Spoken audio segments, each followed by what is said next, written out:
Gibbo presents. It's Gibbo coming to you from Manchester, where I'm joined by Major Links and Deseka, recording artist and the voice of the people. It's Bugle. Well, go on, Gibbo. It's all good, right? They cover UK like Google, you see it? Let's take a look back at the last couple of weeks of your life. You performed at Reggae Sumfests. Yes. Then you jumped straight on a plane to come to the UK. Yeah. You then performed at 2 events here. Yeah. Before you jumped on another plane back to Jamaica. Yeah.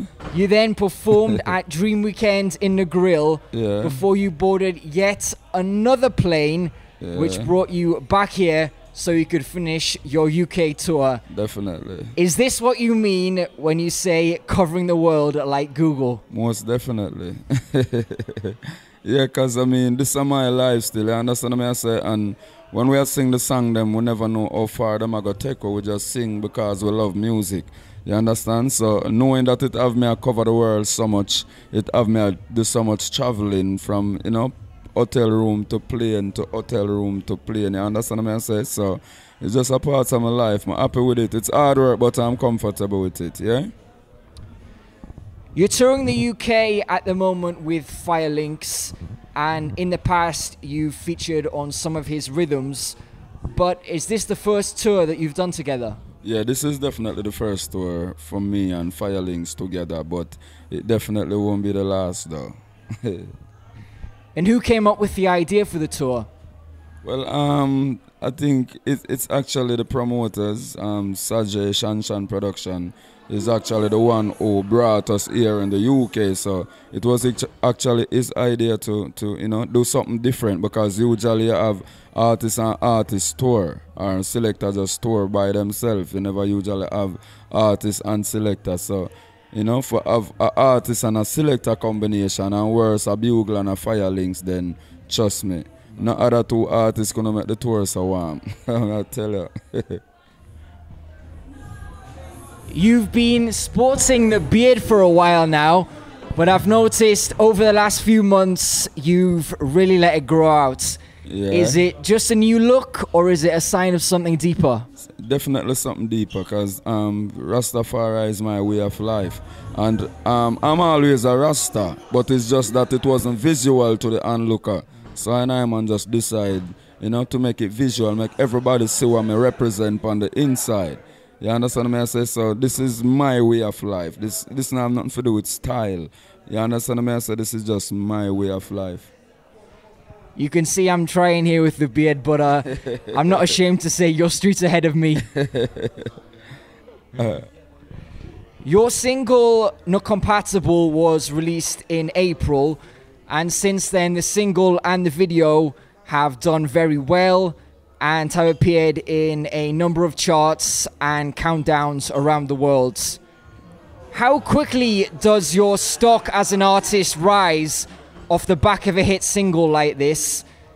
Do you notice a sudden increase in the amount of people who want to work with you and book you? Or once you're an established artist like yourself, does the success of one single not really impact these things? Yes, yeah man, definitely. I definitely see where the Not Compatible song did a great deal to my career, so to speak, yeah? I mean, I have a great catalog of hit songs. I've been putting out hit songs since 2007, and that is the good thing with an artist who have a catalog. Yeah, when you have a solid catalog and then you find back another big song again, I like your catalog brand new. You understand? So the Not Compatible single actually, you know, actually put me in a different light still, in terms of fans, in terms of promoters, in terms of even artists who would want, you know, be a part of my musical journey right now. So, you know, I have to give thanks to UIM Andrew Blacks for the single, for the Not Compatible song. I really appreciate what he did in terms of production with that song. And that's UIM, the production outfit? Yes, that's UIM. I saw a photo of your performance at Sumfest, and I noticed you had a Not Compatible cap and t-shirt on. And in the past, I've noticed your team Don't Give Up caps as well. Yeah. Are these just a bit of clever self-promotion, or is there a clothing line on the way? It actually, I just use it for promotion. Like, people been telling me to do a Don't Give Up Not Compatible clothing line, but I don't know how much interest I have in that right now because of the fact that my timing kind of really off. You understand? And I like to be a part of whatever I'm doing. So if I go do it, like, I would want to have hands-on to do with it. More have something to do with it manually. You understand what I say? Not just financially. I want to be a part of it because the whole Don't Give Up idea is my idea. The whole Not Compatible idea is my idea. So I want to, do something manually. So until I have that time where I can be involved manually, then I go just make it go and rest for a while.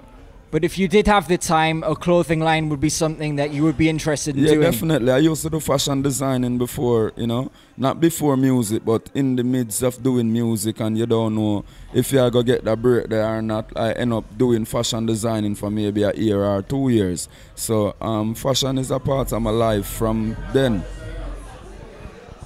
When you first released Not Compatible, people speculated that the song was written about your former relationship with Raine Seville.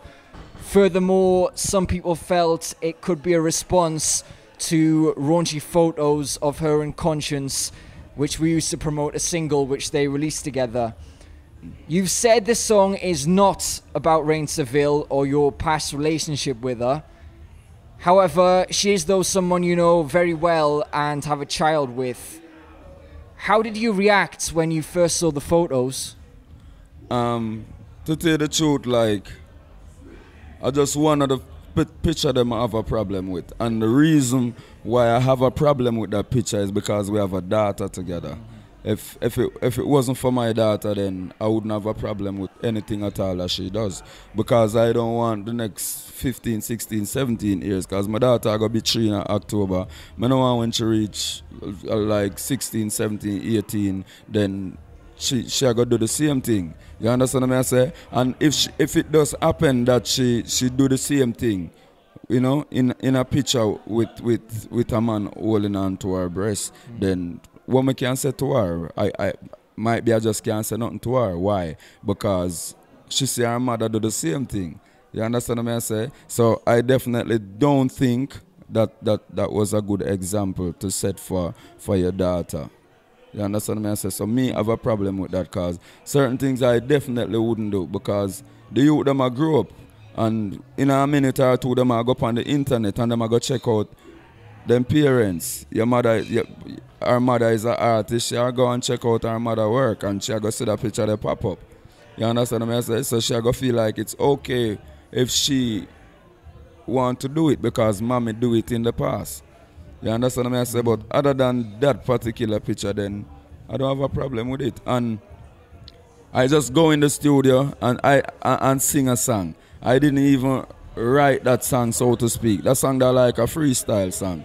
You understand? I just go into the studio, I hear the rhythm, and think it was a nice rhythm, and I could have just express myself, and just like how I express myself on every other rhythm, and I just go into the studio and sing. So the thing about the reason why the song sounds so personal is because it's a topic where everybody can relate to.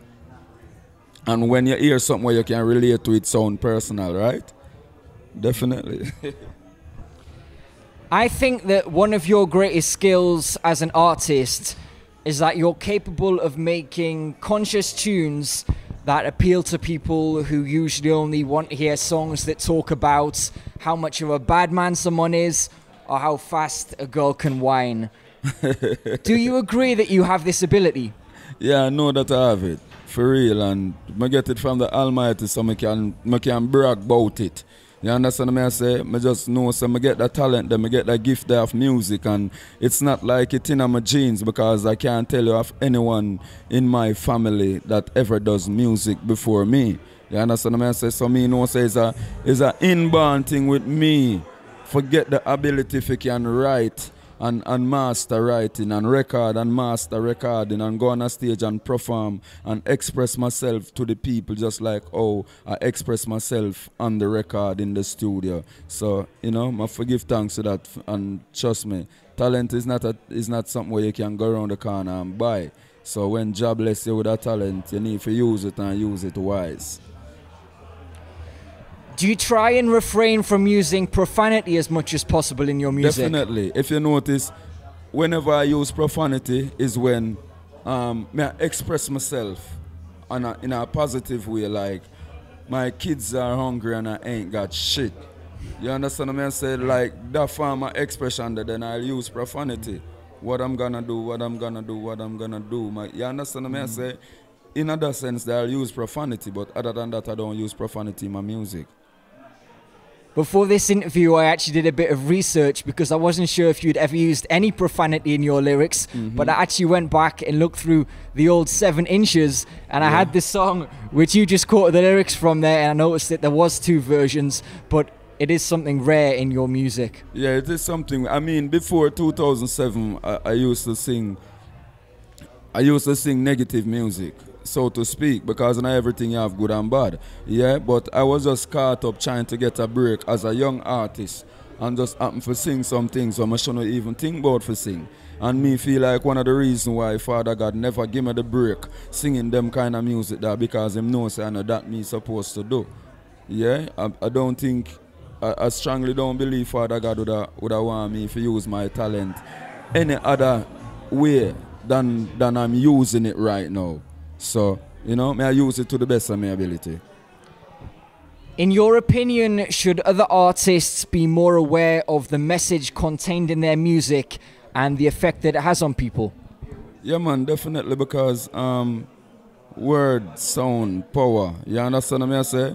The things where you say, from it come. That's why them say the word from your mouth defile your body, because the things them where you say it reach out in the world. And especially we as artists who people idolize and look up to and listen to every song where we put out and want to be a part of our life. We have to be careful what we tell them say, because they're convinced by whatever we say. You understand what I say? So I strongly believe in making sure that I put the right things on record. Do you think a lot about the image that you portray as an artist and as a man? Well, I mean, you can look one way and you act a different way. You understand what I say? But then again, when you represent deep, you're supposed to express yourself deep. You understand what I say? You can't be saying one thing and then you're doing the other. Because actions speak loud. I mean, words speak loud. Same way, but actions speak loud. You understand what I say? So I think a man supposed to act as a man. You understand what I say? So if me get up and I sing there wind up song, then you got to see me move a certain way. You understand what I say? If me do that sing be a wind up song, I couldn't be a rasta and I sing. You understand what I say? So the girl them for broke out and skin out and 6:30 and 5:45 and all these things. You understand what I say? So it's just a case where me I represent me. This a Bugle and me supposed to look like what I say. You understand what I say? For real. I noticed you asked for a cranberry juice just before. Am I right in thinking that you don't drink or smoke?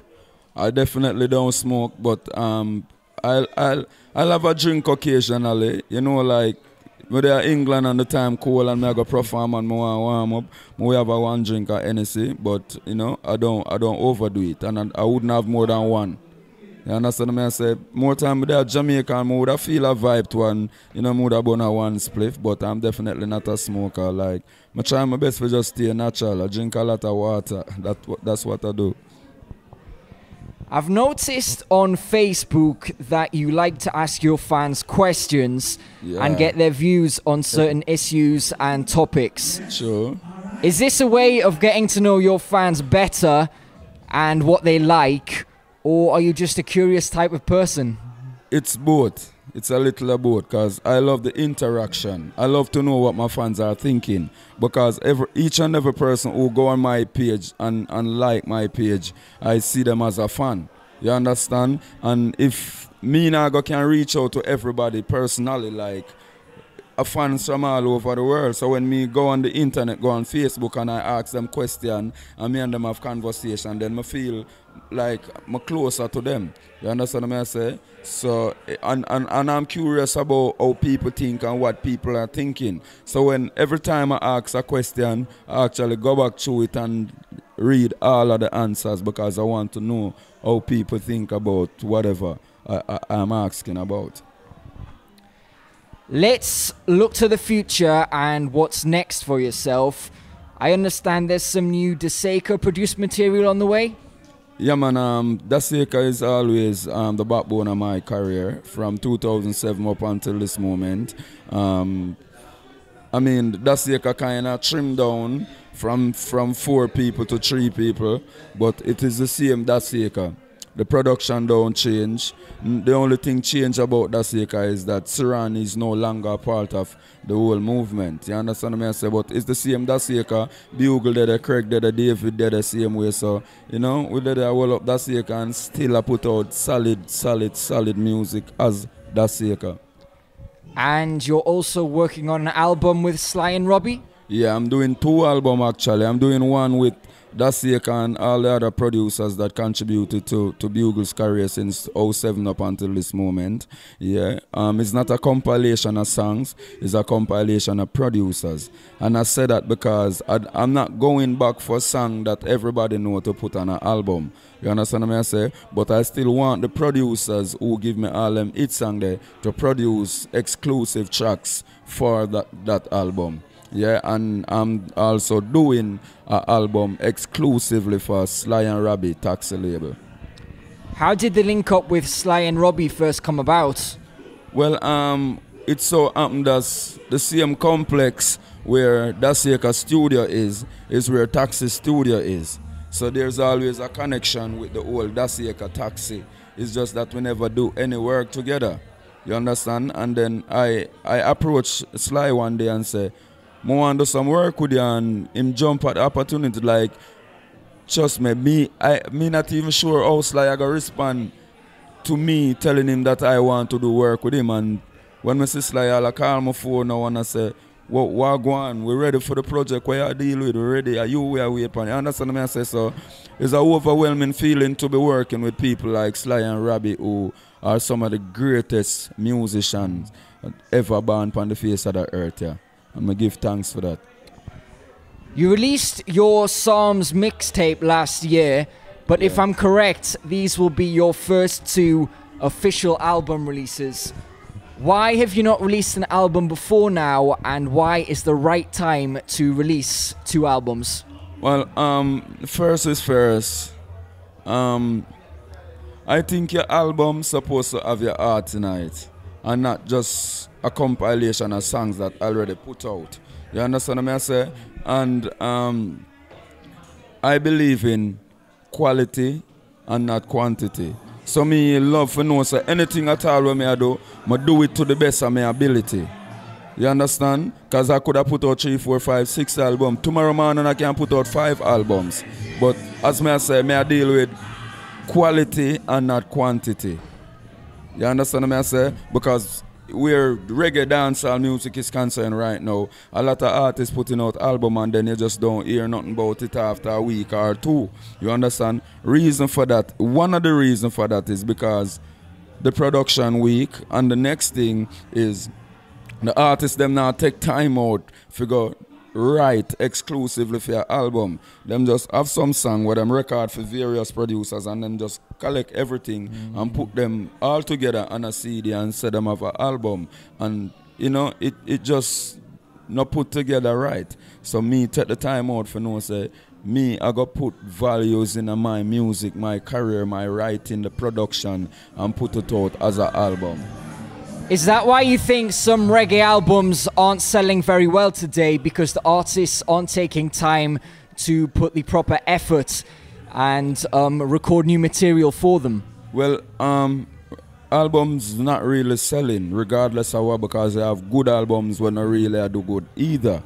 But at the same time, you still have the good album, them still get recognition.